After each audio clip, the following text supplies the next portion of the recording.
Bonjour à toutes et à tous, bienvenue dans ce nouveau tutoriel. Un tutoriel aujourd'hui assez conséquent que je vais essayer de diviser en plusieurs parties, puisqu'aujourd'hui on va aborder la 3D avancée dans le logiciel After Effects. 3D avancée, comme je vous le demandais, comme je vous conseillais, hein, c'était de télécharger et d'installer la version 2026 d'After Effects pour pouvoir vraiment profiter de toutes les dernières mises à jour et les dernières fonctionnalités du logiciel After Effects. Alors pour ça, justement, on va rentrer directement dans le vif du sujet. Donc je suis sur le logiciel After Effects, je vais justement vous montrer où ça se passe. Je vais créer donc une nouvelle composition, comme on a l'habitude de le faire, mon format, ma cadence, ma durée, très bien. C'est ici que ça va se passer, d'accord? Donc là, généralement, on avait déjà vu ensemble la 2,5D, hein, on va dire la fausse 3D, ce qu'on appelle là dans le logiciel la 3D classique. Là, on va être en 3D avancé, d'accord? On verra le dernier mode, qui est le mode cinéma 4D, on le verra dans un autre tuto. Là, on va être en 3D avancé. On voit qu'effectivement, il y a certaines choses qui vont être activées, d'autres qui vont être désactivées. Donc ça dépendra en fonction de ce que vous voulez faire. Vous saurez que il va falloir faire certains choix. Il y a des choses qui sont fonctionnelles dans un mode et qui ne le sont pas dans un autre, d'accord? Donc là, pour vraiment avoir des objets 3D dans After Effects, on va devoir utiliser déjà ce système de rendu qui est la 3D avancée. D'accord? Donc, comme d'habitude, je le nomme. Très bien, on va l'appeler tutoriel. OK, et je clique sur OK. D'accord? La première chose qu'on va voir, c'est comment, justement, déjà, on va créer notre scène 3D. D'accord? Donc, on voit ici que sur l'interface, dans la barre d'outils, il y a un nouveau picto. On connaissait déjà cela, hein, donc ça c'était nos outils de caméra, hein, d'accord, qu'on reviendra dessus tout à l'heure.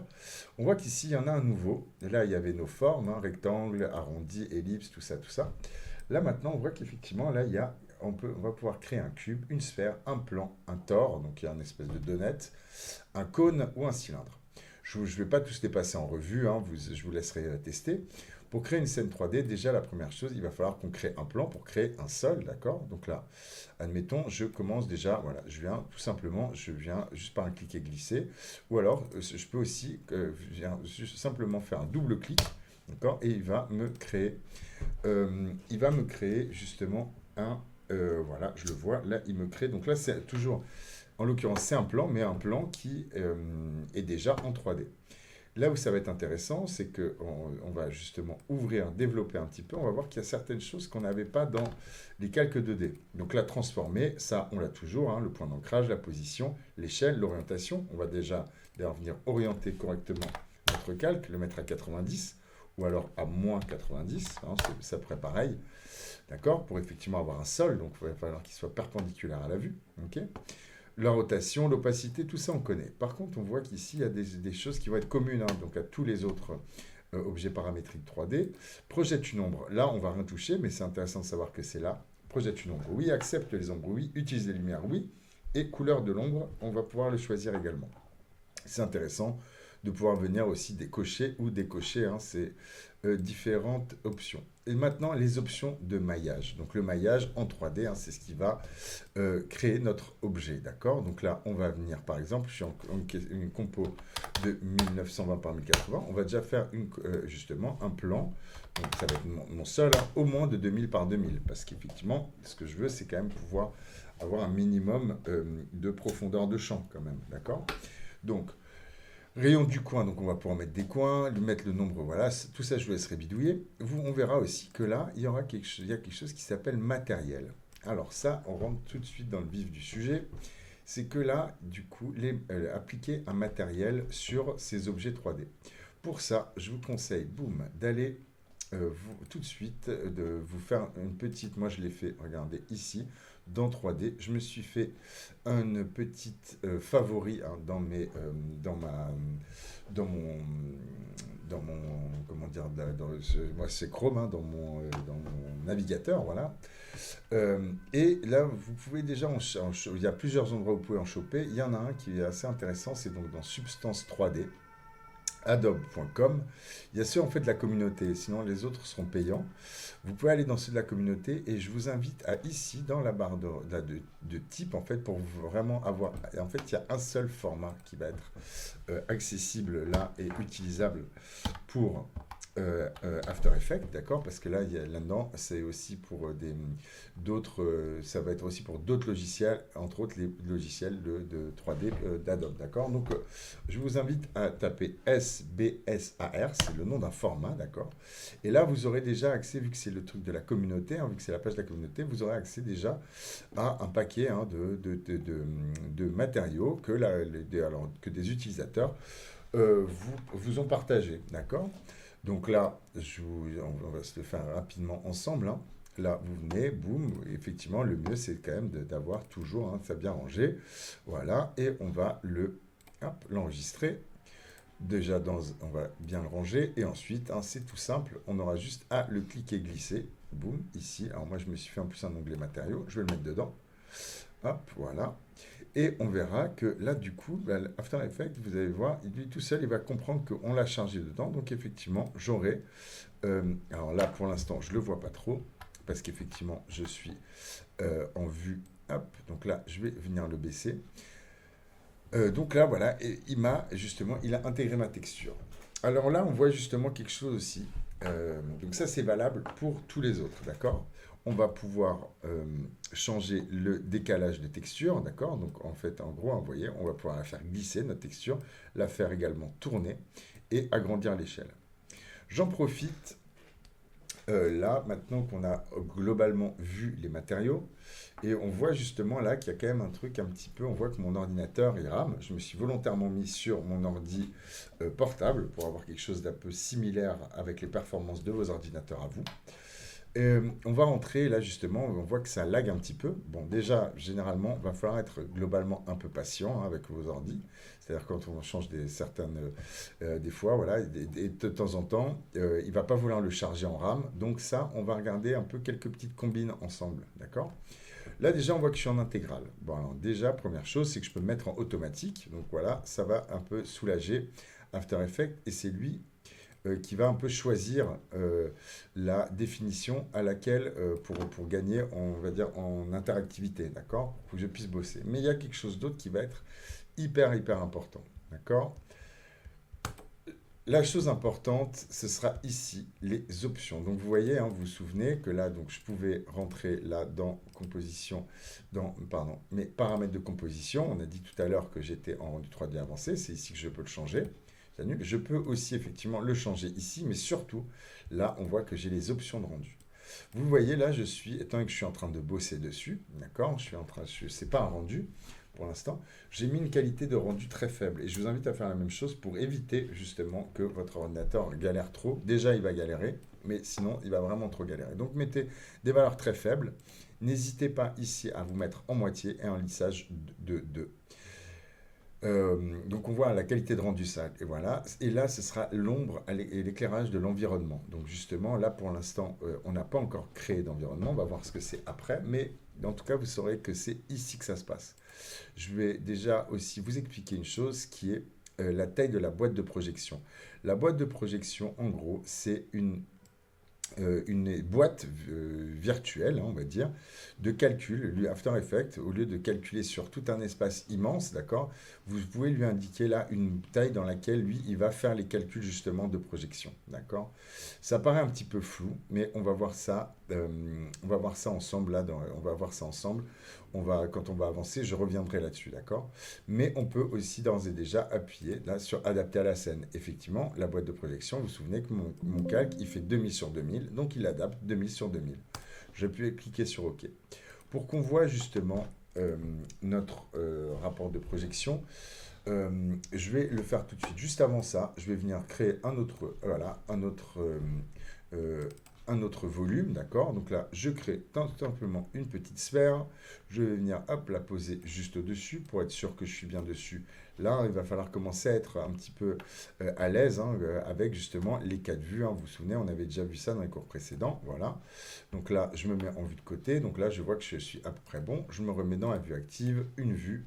Voilà, je le laisse un petit peu. Là, pareil, il y a un calcul. Donc voilà. OK, très bien. On voit que là, pour l'instant, j'ai pas d'ombre, pas de choses comme ça. On va commencer justement à voir un petit peu les lumières. D'accord? On va les passer en revue tout à l'heure, mais là, la première des choses, donc vous vous souvenez, clic droit pour les lumières, nouvelle lumière. Ok? On va les passer en revue toutes là, mais ça, je pense que certaines vous les connaissez déjà. Vous verrez que voilà, en fonction, hein, on verra que là, il y a par exemple, on n'aura pas les mêmes. Ah, pardon, là, j'aurais ça. On verra qu'on n'a pas en fonction du type de lumière. Si par exemple, là, une lumière parallèle, il y a une chose. Si je mets une lumière concentrée, donc ça sera plutôt des cônes. Une lumière ponctuelle, on voit que là, par exemple, j'ai pas de projeter une ombre. Alors, je ne l'ai pas dans ce mode-là, hein, dans 3D avancé, d'accord? On reviendra ça là-dessus aussi tout à l'heure. Là, c'est pour vous montrer justement l'environnement. Donc là, je crée une nouvelle lumière de type environnement. Ok, je le mets à 100, 100, la couleur. Et justement, là, vous voyez, hein, je n'ai pas accès à la couleur. Pourquoi? Alors, on va le laisser un petit peu travailler.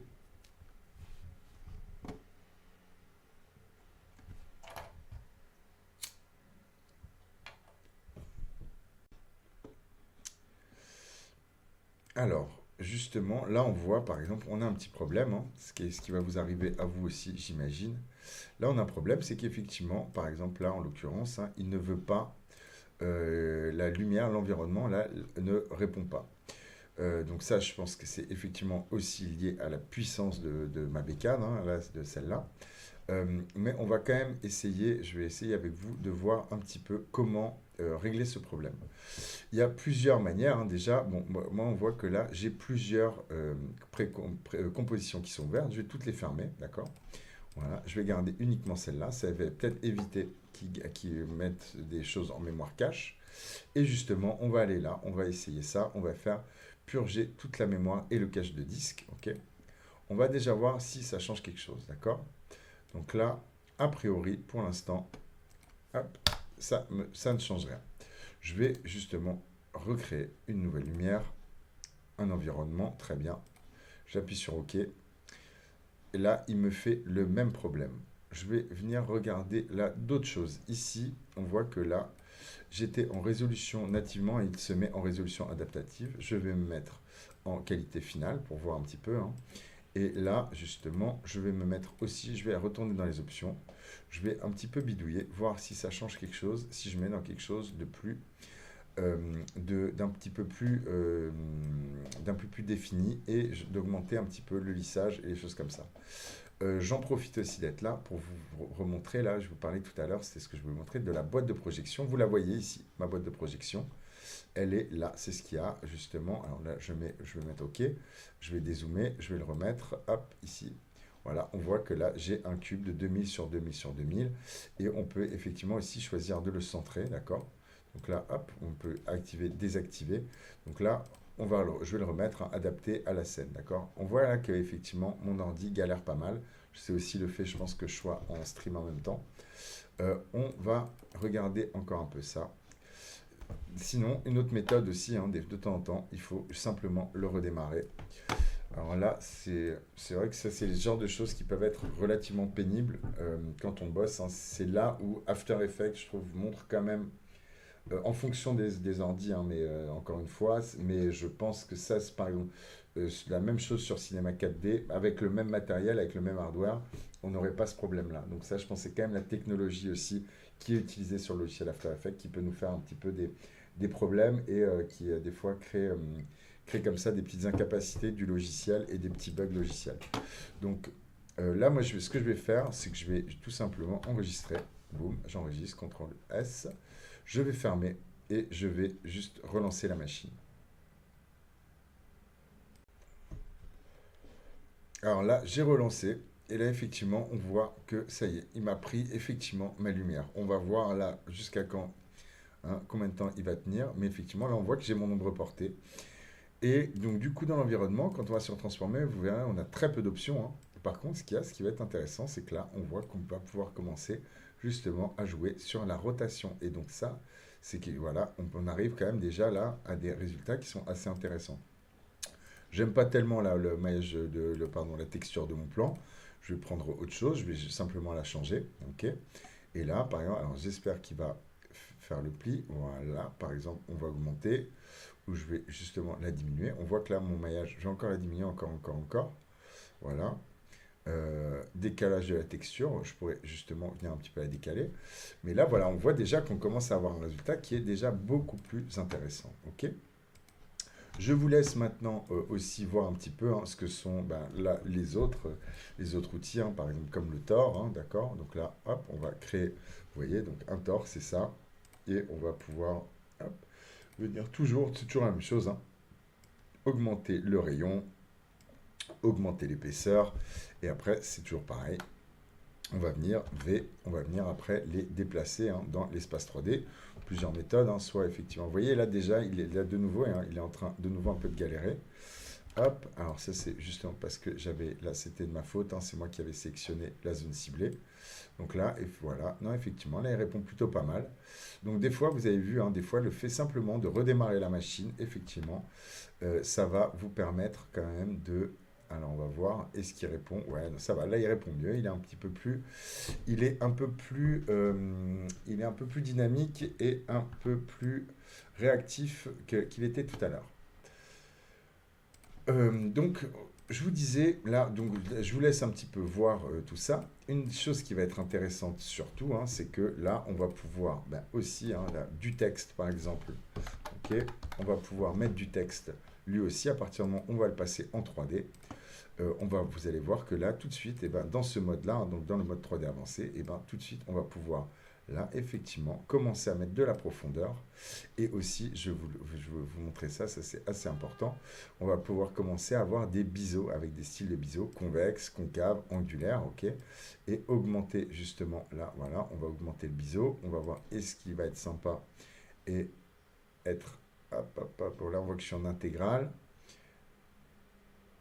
On va le laisser un petit peu calculer quand même. Voilà, effectivement, là il répond correctement. Ok, on voit effectivement que j'ai un biseau, que justement la profondeur du biseau, elle est de 8, hein, je pourrais l'augmenter encore. On va pouvoir, justement, la profondeur du trou, ça va être ici, hein, dans tout ce qui est, dès qu'un objet a un trou, ce sera ici que c'est ici que ça va jouer, d'accord? Donc voilà, je vous laisse un petit peu découvrir tout ça donc je termine simplement. On voit que sur le texte, c'est faisable, mais c'est également faisable, en l'occurrence, je vais ouvrir une compo, on va pouvoir avoir ça aussi sur alors non, pardon, c'était pas cette compo-là, c'était celle-là. Sur justement des calques Illustrator. D'accord? Donc là, je suis venu comme d'habitude. Hein, j'avais mon logo. Donc j'avais mon petit logo ici que je suis venu importer en document Illustrator. Comme d'habitude, ce que j'ai fait créer des formes à partir du calque vectoriel, ok. Il est venu du coup me créer là, toutes mes petites formes ici, hein, d'accord. Donc là d'un coup, c'est des calques de formes que je suis venu après mettre en 3D. Ben, vous voyez, là, je l'ai encore, celle-là, la souris par exemple. Je vais l'isoler. La souris, du coup, je l'ai mise en 3D. Je vous conseille aussi une chose, c'est de séparer les contours de vos fonds. Pourquoi? Parce que généralement, sinon, les deux vont venir lutter l'un contre l'autre. C'est-à-dire que vous voyez que là, mon contour, je l'ai mis à 0 sur l'axe de la profondeur. Et par contre, le fond, mon fond, je l'ai mis à 1. D'accord? Donc, je l'ai reculé un petit peu. Pourquoi? Parce que sinon, ici, si je le mets à 0, on va voir s'il me le fait. Tac, même en intégrale, je vais augmenter l'échelle des deux. On va voir un petit peu. Tac. Voilà, vous voyez ici, là, les deux viennent lutter. D'accord? Les deux, là, on voit qu'il y a quelque chose d'un peu crado qui se passe. Pourquoi? Parce que justement, les deux sont exactement positionnés sur l'axe de la profondeur Z au même endroit. Et donc, ça fait quelque chose de pas très joli. Par contre, si là, je le décale juste d'un pixel, ok? Alors là même, on va le faire de 2 pixels. On va regarder juste un peu. Donc, ce 47, on va se mettre à 49 même. On va voir un petit peu. Voilà, on voit qu'effectivement, c'est de mieux en mieux. C'est pas encore top, hein. Mais si effectivement, là maintenant, je le recule vraiment. Ok, voilà, là, 49. Là, je le mets même, hop, là, à 60, par exemple. Bon, on voit que là, d'un coup, on a quelque chose de beaucoup plus propre. Je vais venir, hop, justement pour vous montrer. Hop, je vais le mettre sur le côté. Si il veut bien, mon petit pote, automatique. On va se mettre même en un quart. Voilà. Là, on voit effectivement que mon contour est là, et que là, ma forme, elle est vraiment, mon fond, il est reculé. Et donc là, on voit, on n'a plus de problème, d'accord? Donc vous le saurez, si vous voyez qu'il y a un truc qui bave un petit peu, et ben, va simplement falloir décaler un petit peu l'un et l'autre, ok? Sur l'axe, donc on est toujours d'accord, vous vous souvenez, X, Y, Z, donc sur l'axe des Z, sur la profondeur, ok? Et juste simplement là pour vous montrer, effectivement, ben après on va, donc comme je vous l'avais dit, là j'ai créé un sol, j'ai créé donc là des textes, j'ai mis mon logo, là j'ai fait ça un peu gratuitement et rapidement, ok. Et donc là après je crée une caméra, hein, ça vous connaissez déjà, je ne vous remontre pas, je crée une caméra et ma caméra, je vais pouvoir tout simplement, ma caméra est là, ok, et je vais venir animer ma caméra, d'accord, et donc ce qui va me permettre de créer une animation dans un vrai environnement 3D. Avant de terminer, on va quand même, juste pour s'en rappeler, il y a encore deux, trois choses que je dois vous dire sur les lumières. Alors, j'avais fait une petite compo, justement, les lumières. On va voir un petit peu ensemble. Donc, on va refaire un petit tour. Celle d'environnement, on l'avait vu ici, d'accord, la lumière d'environnement par défaut. Donc là, j'ai juste une sphère et un sol. Mais il y a un truc qui va être hyper cool aussi, c'est que là, regardez. Donc je vous conseille de prendre cette adresse et pareil, d'en faire un favori dans votre, dans votre, à chaque fois j'oublie le mot, c'est la deuxième fois, euh, dans votre browser, dans votre logiciel, dans votre navigateur, voilà, j'en perds mes mots. Euh, il y en a plusieurs, hein, comme ça, il y en a d'autres, vous pouvez aller les chercher sur Internet, mais celui-là est pas mal, Polyhaven. Vous pouvez aller justement, donc là vous allez dans Polyhaven, Assets, HDRI. Les HDRI, c'est le nom 3D en fait, hein, c'est sur les formats 3D. Ici, nous, par contre, donc là, je vous laisserai regarder, il y a Outdoor, Indoor, des studios, par exemple, hein, des ambiances de nuit, de nature, urbaine aussi, d'accord. Donc là, on peut cliquer, voir, venir en choper un, par exemple. Donc là, on voit, on a un studio. euh, Par exemple, on va faire voilà, Newman Lobby. On va prendre donc en gros, vous voyez, réellement, en fait, c'est une vue à 360 degrés et qui récupère justement les lumières. Et surtout, ce qui est intéressant, c'est qu'il va donner des informations lumineuses. Donc là, tout simplement, 2K, c'est suffisant. Et là, vous voyez, je ne vais pas le prendre en HDR, je vais le prendre en EXR. Je fais Download. Il va me demander où est-ce que je le veux. Je le range correctement. EXR. Voilà, Newman Lobby, enregistré. Et là, comme tout à l'heure, hein, tout simplement, là, je vais juste, hop, je le prends. Je vais faire comme tout à l'heure, venir le cliquer, glisser, hop, ici. Moi, j'avais fait déjà EXR, ils sont là, mes EXR, ok. Là, il va me demander, est-ce que je veux une composition? Non, je vais le mettre juste simplement en footage. C'est pas la peine de mettre une composition. Newman Lobby, il est là, d'accord. Je le prends ici, je vais le cliquer glisser, je le désélectionne et vous voyez que là par contre, maintenant, je vais pouvoir venir charger et vous voyez que là, il reprend là l'environnement global. Il reprend tellement que si sur mon sol, je viens ici et dans l'affectation matérielle, hop, le matériel, je le rends justement, la rugosité, je la baisse à fond et que le métal, je le mets à 100%, on va voir que justement là, il va même carrément refléter. S'il veut bien, c'est bien sûr, voilà, vous voyez, il reflète, là, du coup, hein, vraiment, l'environnement qu'il y a autour. Donc, on voit bien hein, sur la photo, c'est exactement ça. Il reflète, en gros, là, ce qu'il y avait sur ma photo. OK? Donc, ça, c'est vraiment quelque chose qui va être intéressant. Là, je vais augmenter un peu la rugosité, justement, pour qu'il ne reflète pas complètement. OK? Et donc, voilà, vous allez pouvoir jouer, en fait, avec cet environnement, l'intensité, hein, justement, l'intensité de l'environnement, tout ça. Donc là, c'est quelque chose qui va être vraiment hyper réaliste et assez pratique dans After Effects. Je crois que je vous ai tout dit sur l'environnement. On va juste passer en revue les autres lumières encore. Donc je ne vous remontre pas à chaque fois les manips qui sont toujours la même. Nouveau, lumière, hein, créer une nouvelle lumière. Et donc là, on va les passer en vue. Parallèle, nanana, on va tous les passer en vue. Elles sont ici. Là, on va attendre un petit peu qui charge notre nouvelle lumière. C'est vrai que là, on lui demande quand même pas mal de choses. Hein, donc là, à chaque fois, il est obligé de tout recalculer. Voilà, donc là, il a bien mis, calculé ma lumière parallèle. La lumière parallèle, comme vous le voyez, donc là, vous voyez, hein, l'ombre est vraiment hyper franche, hyper tranchée, d'accord? Et ce qui va me permettre, alors là, du coup, on va dire, c'est malheureusement, justement, dans ce mode-là, en projette une ombre, il y a une intensité de l'ombre, mais par contre, il n'y a pas la diffusion de l'ombre, ce qu'on appelle la diffusion de l'ombre, d'accord? Donc en gros, là, mon ombre, elle va simplement être très, très, très franche, ok, avec aucune diffusion. Mais par contre, voilà, je vais pouvoir, donc ça peut être pratique pour certaines choses, hein, d'accord, mais là, en l'occurrence, bon, là, de nouveau, il galère un tout petit peu. On va voir un peu, tac, tac, tac, on va regarder. On va de nouveau le laisser un peu. Vous voyez, hein, c'est vrai que c'est ça. Voilà, là c'est bon. Et ce qu'il y a, c'est que du coup, alors, on peut changer effectivement la position. Surtout, ce qu'il y a, là où ça va être intéressant, ça va être, voilà, effectivement, là, je vais pouvoir regarder. Là, ça y est, il devient un petit peu plus interactif. Je vais pouvoir justement venir comme ça, changer l'orientation. Là, et ce sera avec mon point ciblé que je vais pouvoir venir changer l'orientation de ma lumière. Donc là, à chaque fois, on va le laisser un petit peu de nouveau charger. Boum. Hop. Là, il est pas très content. C'est peut-être aussi parce que j'ai de nouveau là toutes mes... Voilà, là, il le fait. Donc, voilà, vous avez compris, hein. Vous avez capté l'idée. En gros, hein, c'est ça. Ce sera ici que ça va se jouer. Donc, en gros, vous pouvez jouer sur le point ciblé. Je ne sais pas si vous l'utiliserez très, très souvent. Une qu'on va utiliser beaucoup, beaucoup plus souvent. Deux autres, d'ailleurs, qu'on va utiliser beaucoup plus souvent. Ce sera le spot. Alors, le spot, lui, comme son nom l'indique, un spot lumineux, c'est une lumière concentrée, en l'occurrence, hein. Donc, on peut le voir, là, si je me mets en cas de vue, on voit effectivement qu'on a un cône, d'accord? Donc, ce sera un peu comme un projecteur qui va justement propulser la lumière, hop, éclairer notre scène. Et par contre, lui, ce qui est intéressant, c'est que là, avec celui-ci, on ouvre un petit peu tout, les options de lumière. Là, on laisse calculer, décidément. Là, on va pouvoir jouer, par contre, effectivement, sur l'angle du cône, comme vous le voyez ici, là, justement, sur ma fenêtre. Je vais me décaler un petit peu.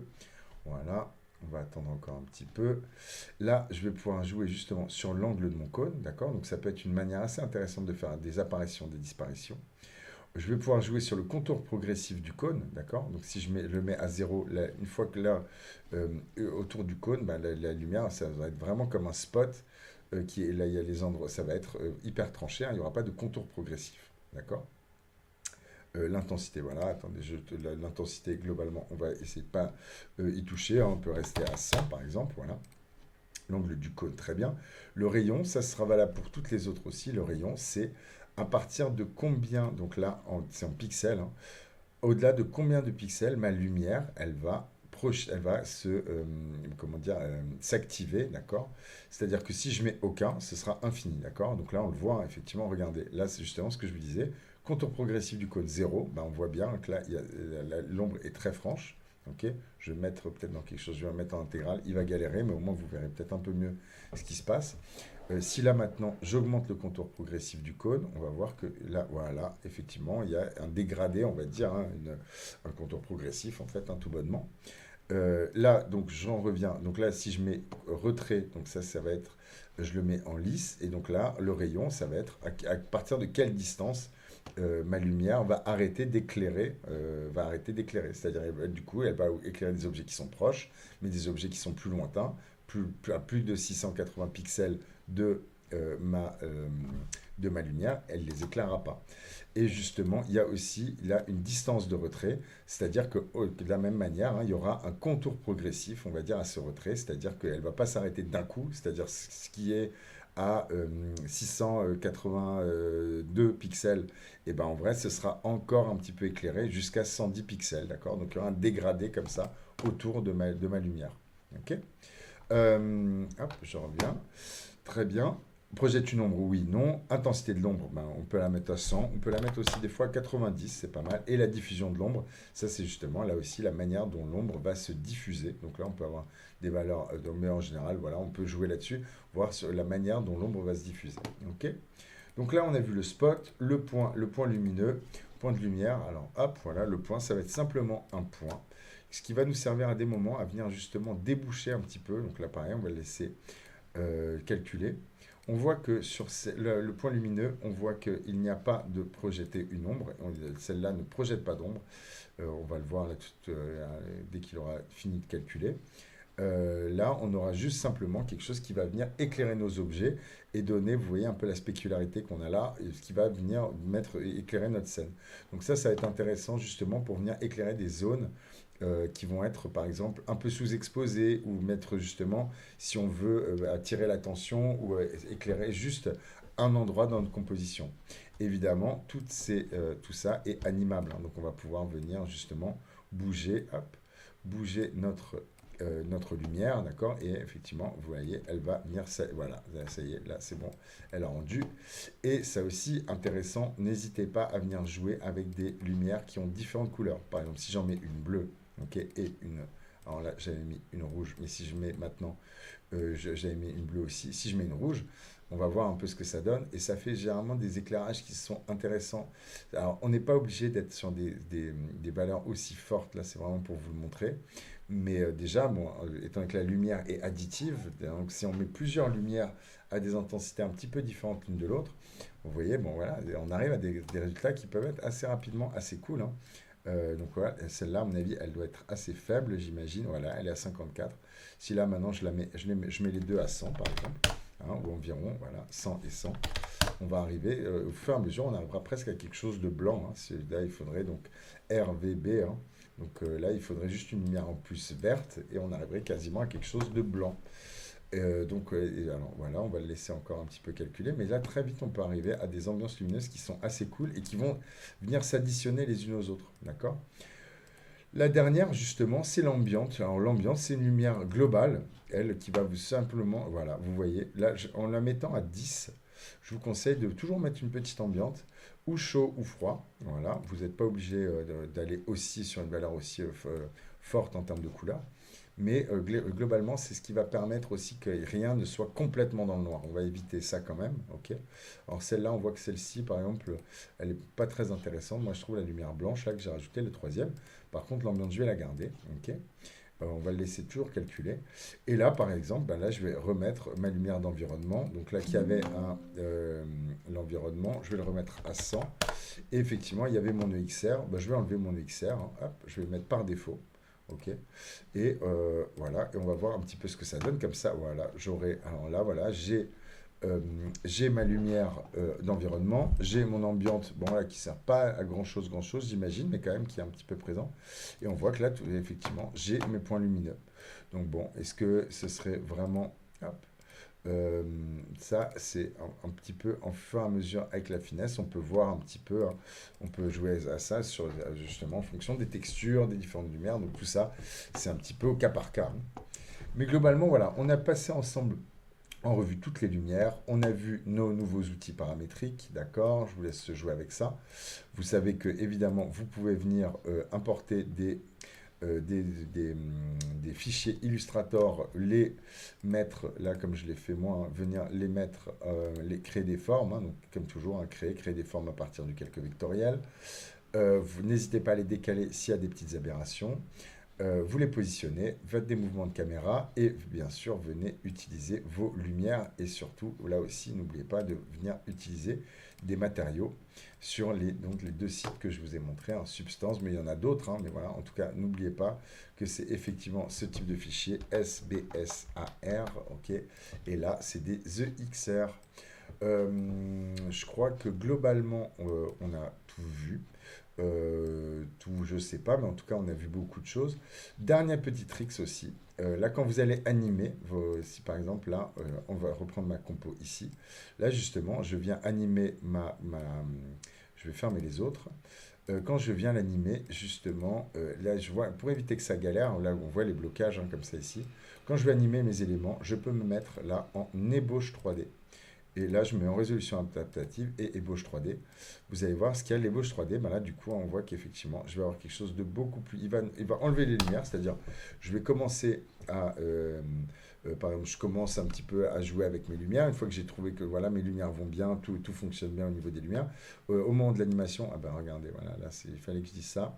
Mais là, c'est juste, voilà, c'est bon, là, ça va mieux fonctionner. Là, vous voyez qu'effectivement, là, on a quelque chose de plus fluide. Et ce qui va me permettre, là, de venir animer, en fait, hein, mes éléments. Justement, de pouvoir être dans quelque chose de plus fluide quand je vais venir les animer. Et pour voir un petit peu ce que je fais en termes d'animation. Avant de, justement, avant le rendu, on n'oublie pas d'enlever l'ébauche 3D, de se mettre en qualité finale. Et surtout, je vous l'avais dit, là, de venir, d'augmenter notre qualité de rendu, d'accord? Là, je vais le mettre, par exemple, qualité de rendu, je vais le mettre à 100. Je vais, hop, le mettre en complet, voire même, je peux même le mettre en double en fonction de vos bécanes, d'accord? Là, le lissage, n'hésite pas, allez à fond, sur 20.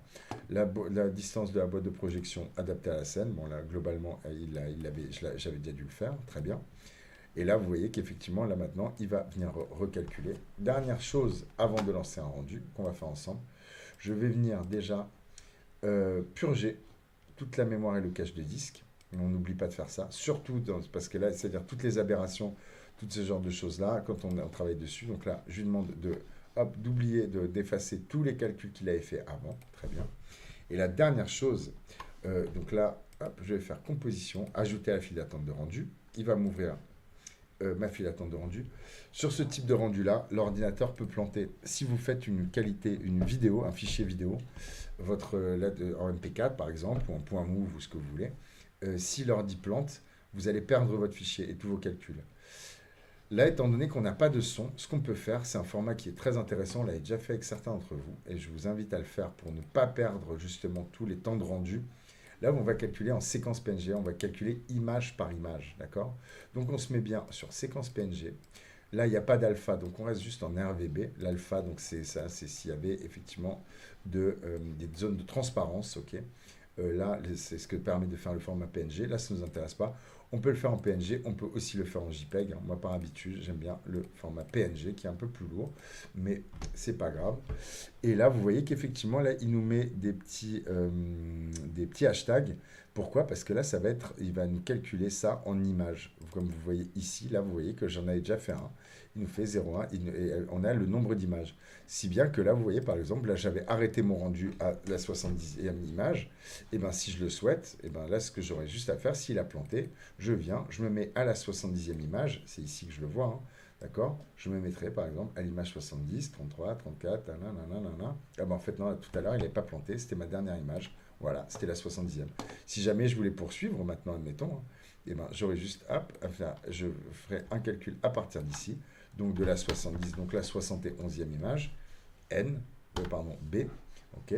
Et là, bah, pareil, hein, je fais composition, ajouter à file d'attente de rendu, et là, effectivement, là, du coup, il me calculera à partir de la 71e image. Ok, vous avez compris un petit peu l'idée de calculer en format PNG. Et ensuite, après, on n'a plus qu'à lancer le rendu. Donc là, pareil, il faudrait simplement que je fasse, hop, je reviens, je vous remonte la manip, séquence PNG, en RVB, c'est très bien, ou alors en séquence JPEG, hein, c'est comme vous le souhaitez, c'est vous qui choisissez. Je mets OK, il me met 3D avancé.